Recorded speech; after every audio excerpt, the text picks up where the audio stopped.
The technology on your desktop and in your pocket was invented by, well, people. And today, you're going to hear from one of them as he shares some fascinating stories from the times when he was involved in all of that. And he reflects on the journey, on family, health, and teaching. This is Prosperity and Something Greater.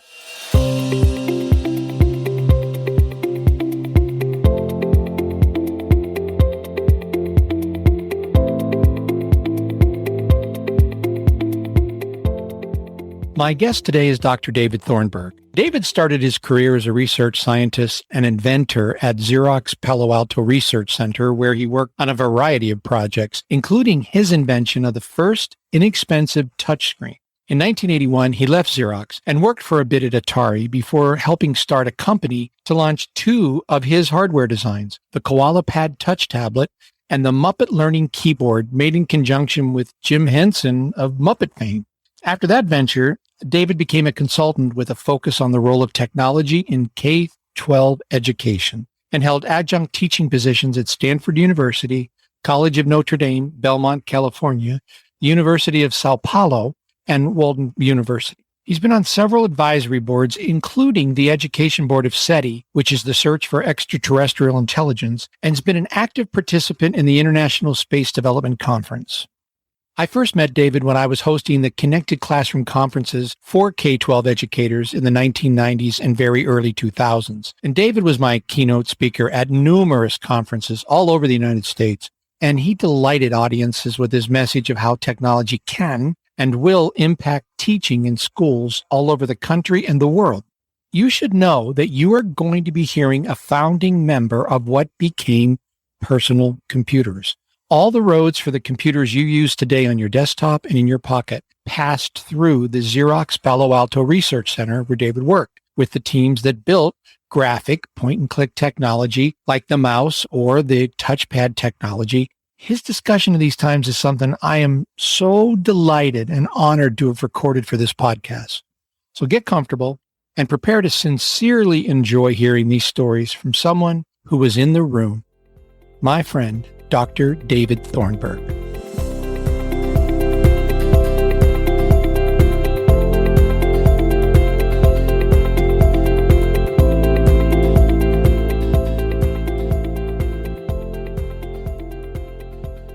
Well, hello, everyone, and welcome to the podcast today. This is Rem Jackson, and I am absolutely thrilled and honored that with me is Dr. David Thornburg.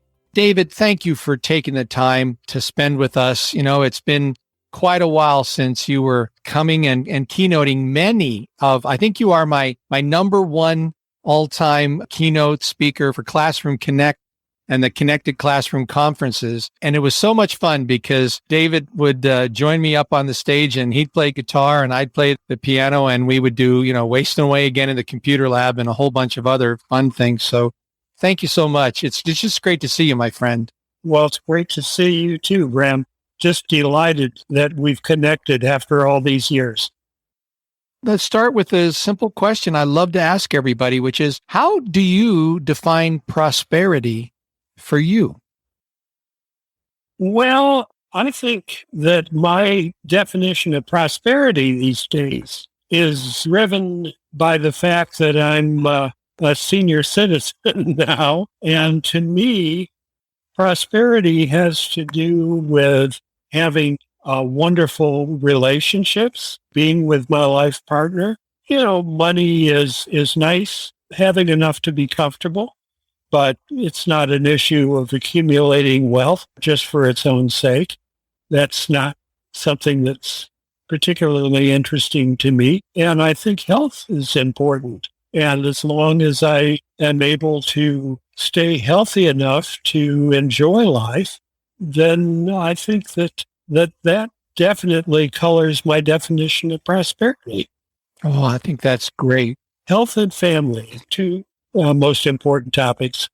I couldn't agree with you more. And it's interesting you mentioned your life partner, who's Norma. And I first met her, now, we're dating ourselves, but a very long time ago. We were in Houston. I'm sure you'll remember this. And Compaq Computer had brought us both down to speak at their big campus there that they had, I think out in Round Rock is where it might have been. It was impressive. they had this event where we went into the big ballpark there. And at the time, I recalled that it was named Enron Stadium. It certainly isn't that any longer, but that was the name of it. And they put us in the VIP seats. Now we're at this ball. Imagine this. We're at this ball game and we're in the VIP seats, which is right out in center field. But there is a 5-star restaurant where you're seated and it's white table.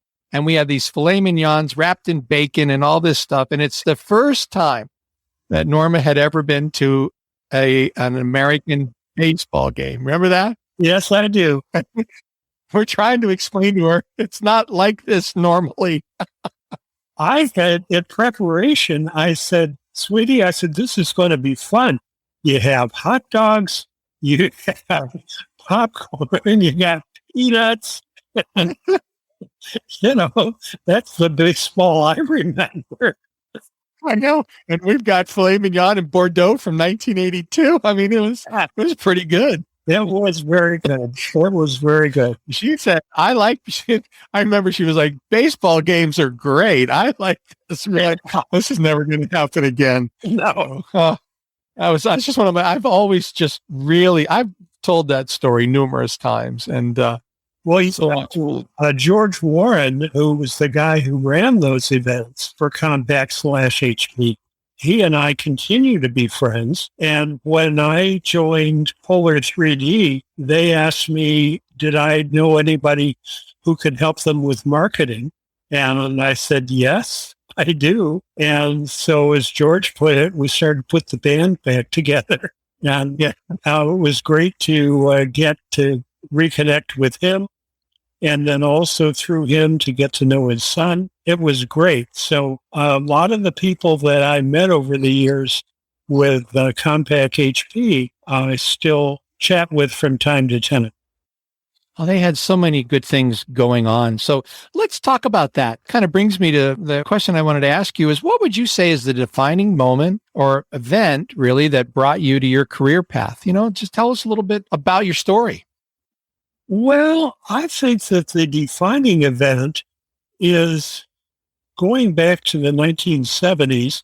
In the 1970s, I was at the Xerox Research Center in Palo Alto, California. We could have any computer we wanted as long as we made it ourselves. And so the team at Xerox designed what is arguably the first personal computer called the Alto, which had a graphical user interface, used a mouse, et cetera, et cetera. And it was a lovely machine, and we were able to do neat things with it. But I thought just the raw parts for this machine cost $16,000. That's unassembled. And so there's no way that this machine is going to become anything that the general public would have access to. And around that time, the 6502 microprocessor got developed by Chuck Peddle at Commodore. He happened to live close by in Palo Alto, and we had a friend in common, and my first computer was the Commodore PET.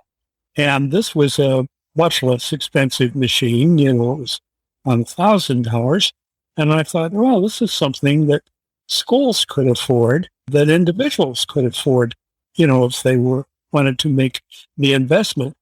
And we all know that in the future, price is going to come down anyway. But I thought none of this is going to have an impact if there aren't educators and others who can see the potential, for this stuff. And so I got involved with a fledgling organization that was being founded called Computer Using Educators in the San Francisco Bay Area. We had our first meeting at a hotel, and then we, in future years, moved to a high school in San Jose. And I gave the first keynote speech at the Q conference ever. And I talked about Logos, a programming language, because it was something that was accessible to kids and also developed good problem-solving skills and habits of mind, etc. And I had met Seymour Papert prior to that time when I was at Xerox, because Seymour had been introduced to me by Alan Kay, who felt that if Seymour's done the language for kids, kids need a machine on which it runs, and that needs to be an inexpensive machine. And for Alan, that was a machine he called the Dynabook. And the closest we achieve today to that probably is the iPad. But that was his thinking. And when I invented the touch tablet, the reason I did it was because we didn't envision that this machine would have any keyboard at all. It would just project the images of keys, and then you could just touch the screen, and that would be like the keystrokes, and you could draw things with your finger on the surface. That was the exposure to Q had been preceded by the fact that I'd been working in a field that was so fledgling it really didn't have a name, which was, the real personal computer revolution. And it was great fun. And then when I left Xerox in 1981, after having been there for 10 years, I left on good terms. And they said, "Do you want anything?" And I said, "Yeah." I said, "I'd like a license on the technology I invented for the touch tablet, because it doesn't look like you guys are going to do anything with it." And they said, "No, we're not." And because we don't see it as ever amounting to more than a $150 million a year business, which is our threshold. And I thought, well, $150 million a year may not be much to you, but that's sounding pretty good to me. And so they said, "We'll give you the technology for free. All rights." Signed it off. So I left Xerox, and the technology went into the garage. And in late 81, maybe 1982, I tried selling Apple on the idea of a tablet, but Apple said, no, they want a mouse. Thought, okay, I'm not the right person to design mice. I mean, my feeling was, for thousands of years, man write with rock, but now man write with stick. And so I thought this was an evolutionary step forward. And an old friend of mine from Xerox, who had quit to start a company years before, George White, called me one day out of the blue, and he said, "David," he said, "I just sold my company, and I don't know what to do." He said, "I'm too young to retire. I want to do something." But he said, "I don't know what to make next." And I said, "George, hang up the phone. Don't answer it. I'll be at your house in 20 minutes. Ran into the garage, grabbed my prototypes, tossed them in the car, drove to his house. And by the following day, we'd started what became known as Koala Technologies, the first company to make the resistive touch tablet. That technology is still being used today to whenever you sign for a credit card receipt. And it turned out didn't make a lot of money from it because we'd made some bad decisions in terms of corporate leadership. And so the company got overextended, but that happens. But in any event, that just further cemented my interest in educational computing. And bringing us back to the pivotal moment was when I realized that working with teachers was probably where I would spend the bulk of my professional life. And it's not as lucrative as consulting for Fortune 500 companies, but, okay. And it was doing some good, I felt. And so I don't regret it at all. But that was the big event, was giving the first keynote speech at Q. That's fascinating because I was not there at the beginning, of Q and all the rest of it. I simply attended those meetings, the computer using educators in California, we had a chance to speak at those, but I didn't know that history. That's just great.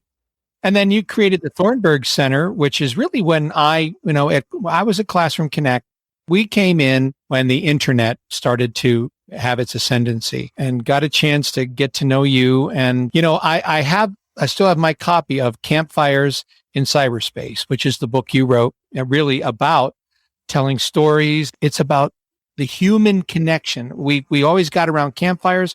Now we're around virtual campfire. I always loved the way that you use that metaphor, I guess, for that. It was one of my favorite books on educational technology. That I know you wrote many, but that was one of my favorites. Thank you. By the way, there's a new total rewrite of that book called From the Campfire to the Holodeck. Oh. And published by Josie Bass and available on Amazon. That's great.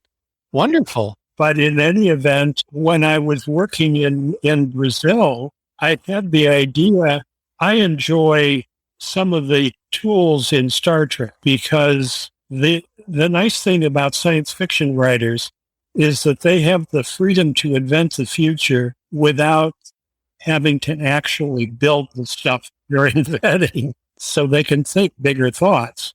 And I thought, is there some technology that would let us build something like the holodeck? And so at that time, one of the schools that Norma was working with in Brazil had a completely vacant room, which was given to me. And we installed 3 projectors in the ceiling and had a display screen that ran across the entire front of the room. And then we had a interactive whiteboard that was set up as a touch control panel. Okay, you could project images, but the image that was projected was controls for the spaceship. I mean, you could do anything in that room, but our first mission was called a mission to Mars. And we used Celestia as the software, which is amazingly accurate in terms of its renderings of space and planets. And we'd have kids go on these missions to the Red Planet, during which there would be disasters, things that they'd have to deal with. So there was real problem solving. And it was great. And we covered, without mentioning it once, all kinds of academic skills, but it wasn't explicit. It's not like, oh, today you're going to learn how to do this type of mathematics or you're going to do this. It was just, everything was contextual. It was all in the context of the mission. And that got me involved ultimately with another group, which is the National Space Society. And I was invited to speak at their annual conference, the International Space Development Conference. And that first year was in Chicago. I was the only quasi-educator in attendance. This is a conference that was set up for the space community, former astronauts, people like that, to get together once a year and, attend presentations on cutting-edge stuff. And it was great. And I've gone to and spoken at virtually every one of them since. And my most recent speech that I didn't get to give because of COVID was canceled, was I had done prior to that a brief stint on the board of a group called SETI, Search for Extraterrestrial Intelligence. You may know about them. They're in Menlo Park, California. And I did a lot of work there. And as you probably know, we have identified a good number of what we call Goldilocks planets. Not too hot, not too cold, just right, for what we would call intelligent life. And so I was asked if I would give a speech. And I said, what would you like me to talk about? And the conference organizer said, well, you've got a year to prep for it. Can you give a talk about exolinguistics? What languages would intelligent creatures from other planets use? What would constitute a language for them? It's a fascinating question. So I jumped into the research on that, got hooked up with some brilliant people at McGill University, others, some around in the U.S. whose day job is to think about this kind of stuff, and started putting together kind of an outline of a presentation that I thought would be engaging. Because at this conference, these speeches are really there to stimulate conversations. And the real work gets done in the club room at the highest, wherever they're holding, where everybody is having a glass of wine and talking about what they just heard, etc. So that's the only website I keep active right now is, in fact, the Thornburg Center for Space Exploration. It's not that I don't care about education. I do. And I would argue that education ties into all the stuff that I'm doing. And I'm sure you've seen this too, Brem. I'm talking about things for a generation of teachers that should already know the stuff I'm talking about. And it just hasn't taken, just hasn't stuck. And it's unfortunate. And so I'm kind of burnt out on the Q conference, to be honest. I was going to ask you about that. Actually, I have two other things I wanted to mention. I'm going to address that question in a minute, but I would imagine that movie that came out a few years ago called Arrival with Amy Adams. Yes. I'm sure you saw that, and how that language, if anybody hasn't watched it, it's a wonderful movie. Did you enjoy that given your time? Yes, I very much enjoyed it. And as you know, the creatures in that film basically communicate through what we would call logograms. Now, what's convenient for them is that their appendage is round, so there's kind of a circular framework with these little squiggles around it that they were able to decode. But each logogram is not just a word, it could be an entire sentence.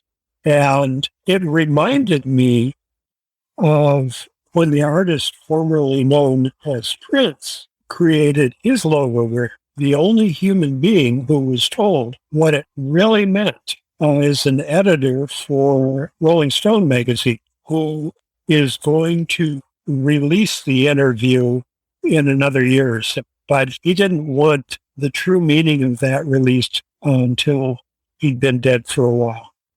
That interesting? Well, I had no idea. It might be interesting. I'll bet it is. I'll bet it is.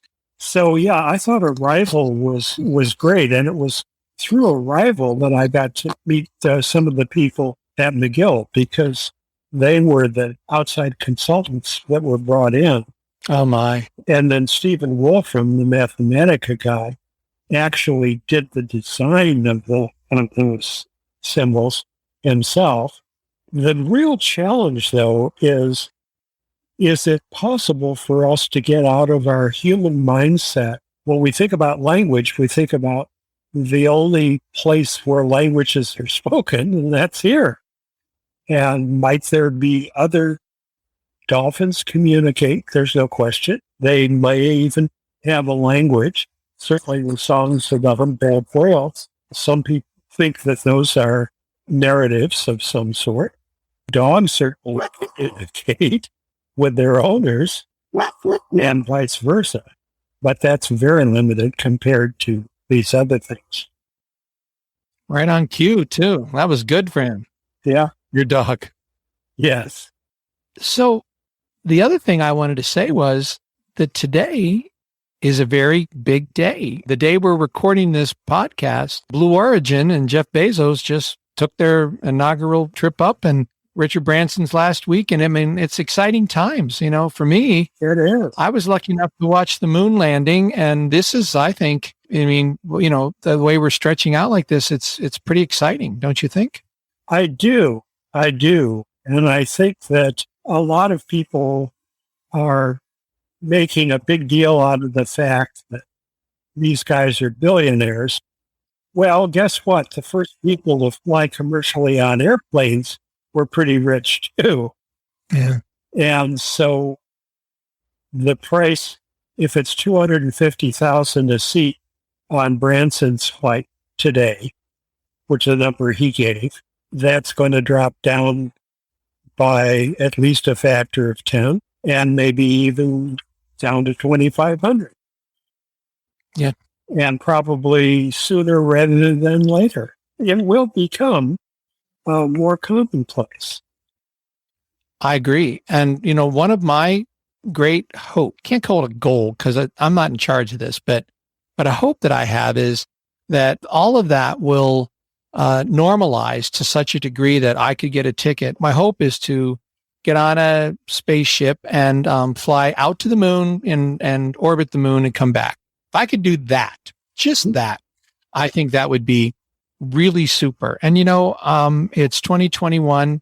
I think I have a reasonable shot at being able to get one of those tickets, especially with all the way these things are going. So there's that.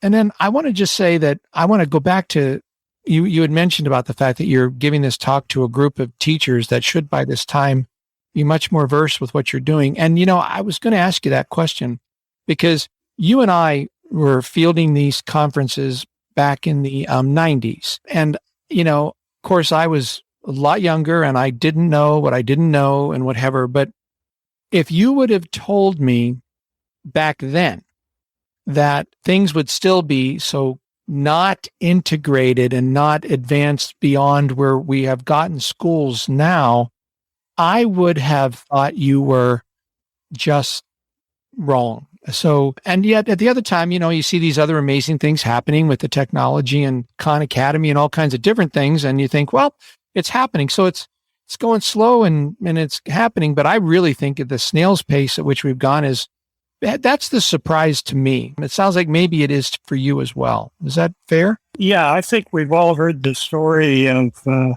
person who visits a school, they visit the doctor's office, they think back to a senior citizen and think back to when they were young, the school they recognize, the doctor's office they don't.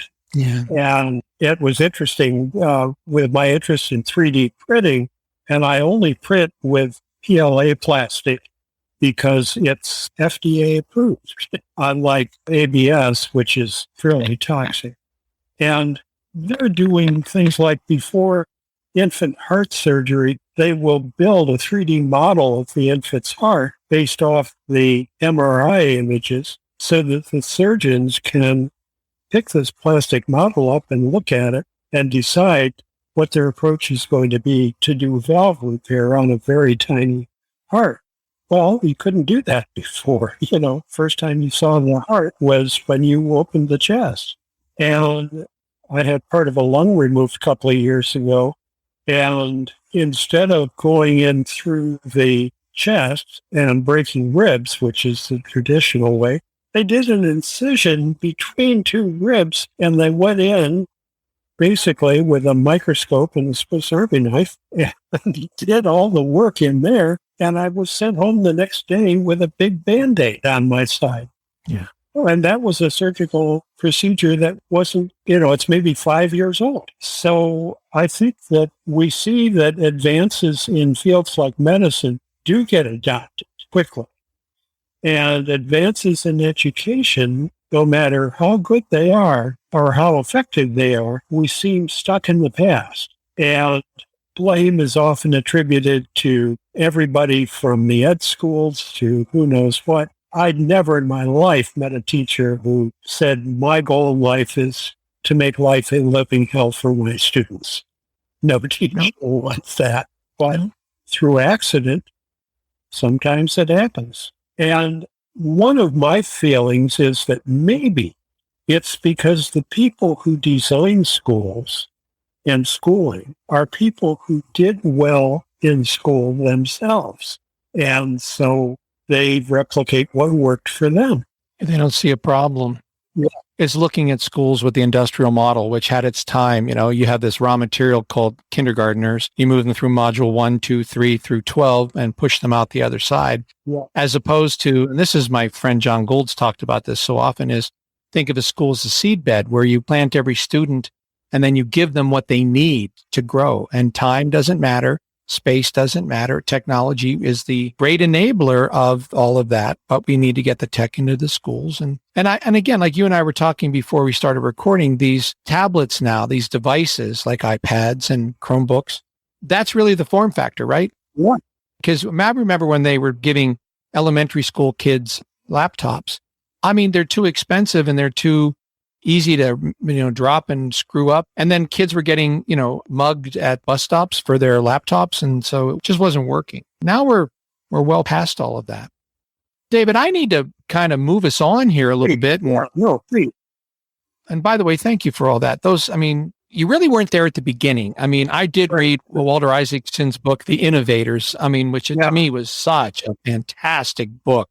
And it all started back with Ida Lovelace and just the people that were thinking about computing. And I actually think what she described was a Mac.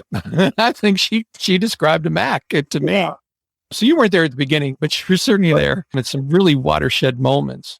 But so, we all have obstacles and challenges that we face, as we're trying to live our prosperous, happy lives. Can you tell me what you deal with that gets in your way on your daily journey? What can trip David Thornburg up? Well, I think one of the things that trips me up is, and it's fortunate that it hasn't happened too much, but every so often I get a little health scare and realize that mortality it's not an option. It's there. Yeah. But, if I think about my personal goal, which is to the extent possible to leave this world a better place than I found it, then when it's time, it's time. And in the meantime, when I hit a snag, I deal with it responsibly. And, because of my age, I was in the second group to be inoculated with the COVID vaccine, get my flu shot, do all that kind of stuff to stay healthy. And I feel that I've got good support from the medical community out here so that when I do need help with something, I've got somebody I can get it from.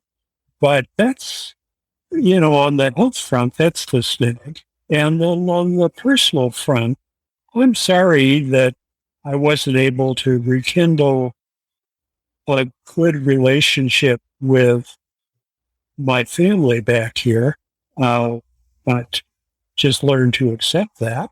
And they've all passed now anyway, so I don't dwell on it.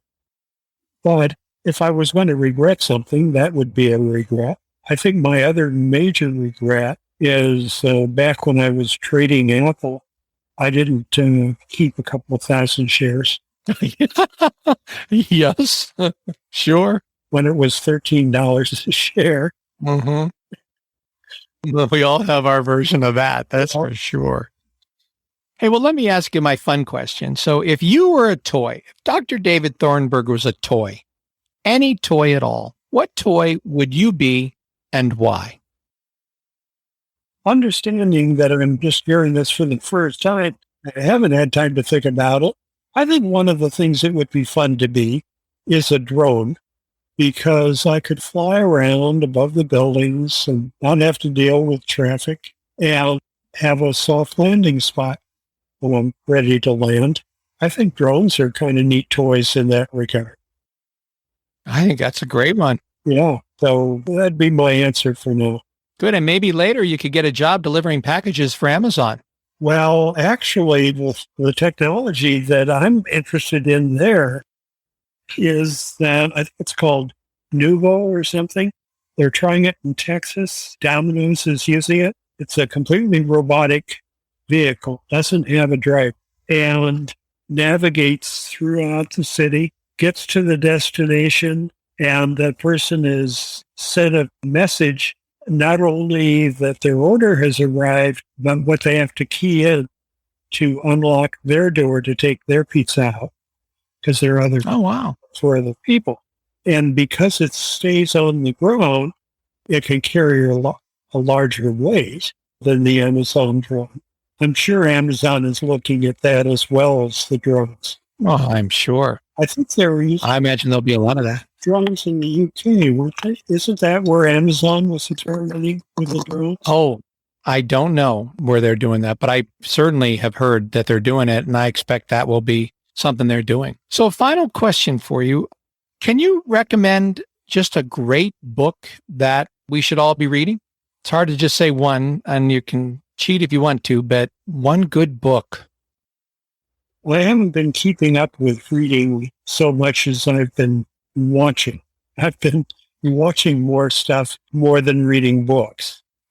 Norm is an avid book reader, but one of the movies I saw recently that I found absolutely fascinating was called Loving Vincent, and it's about Vincent van Gogh.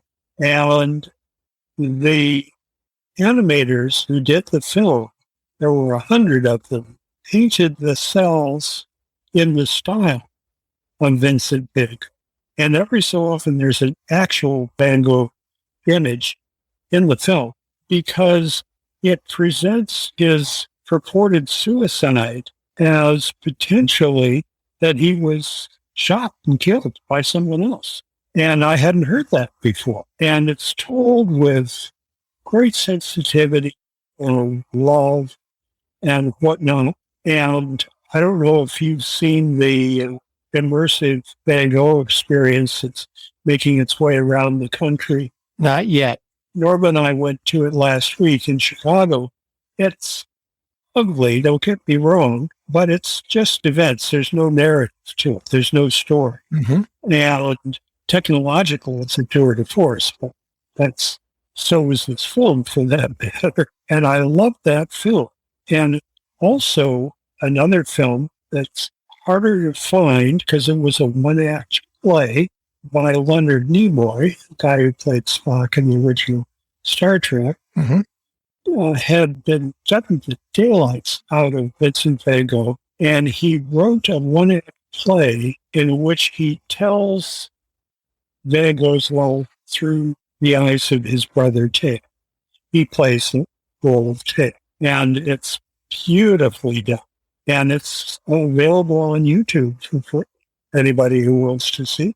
So I think that the nice thing about the arts is that they give us perspectives that are unique to the artist. And so it's a story that can't be told by anyone except that author. And so I think that in the world of books, I mean, there are tons of books on how to make money, whatnot, and what constitutes a good corporation and all of this.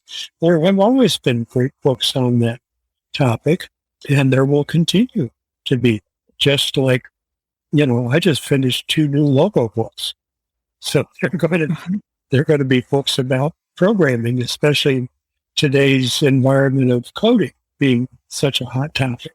And so those are pragmatic types of books, but the stories that deal with the mysteries of life are the ones that I find most compelling. Yeah, I love that answer, and I love those recommendations. David, I just want to say it is such a pleasure to catch up with you. I can't thank you enough for spending the time with us today. It's just been great. Well, thank you so much, Ren. Great to see you, as always. Let's not let it be 20 some odd years between meetings. But you're looking well, my friend. Thank you. We'll see you soon. Alien languages, space exploration, building a holodeck using technology we already have, which is something I have to confess would never occur to me. Finding the fun in inventing our own future while being solidly grounded in what is most important and precious in our lives today and every day. And a very fun look at how we can all build our versions of a prosperous life. I like it. Let me know what you think. You can send me an email at rem@toppractices.com. Prosperity is the entire focus of Top Practices. Most doctors are struggling with the business of medicine, and those that aren't truly understand that through association with other successful practitioners, they can take their success to the next level or something greater, like prosperity. Prosperity in business is a function of mindset, marketing, and management. That is our mission at Top Practices. You can find out more about Top Practices, our marketing and management programs for doctors, our workshops, and our annual summit at toppractices.com. Until next time, this is Rem Jackson. Smile when you wake up, and then have a really great day. Your best day ever. Nothing is more important.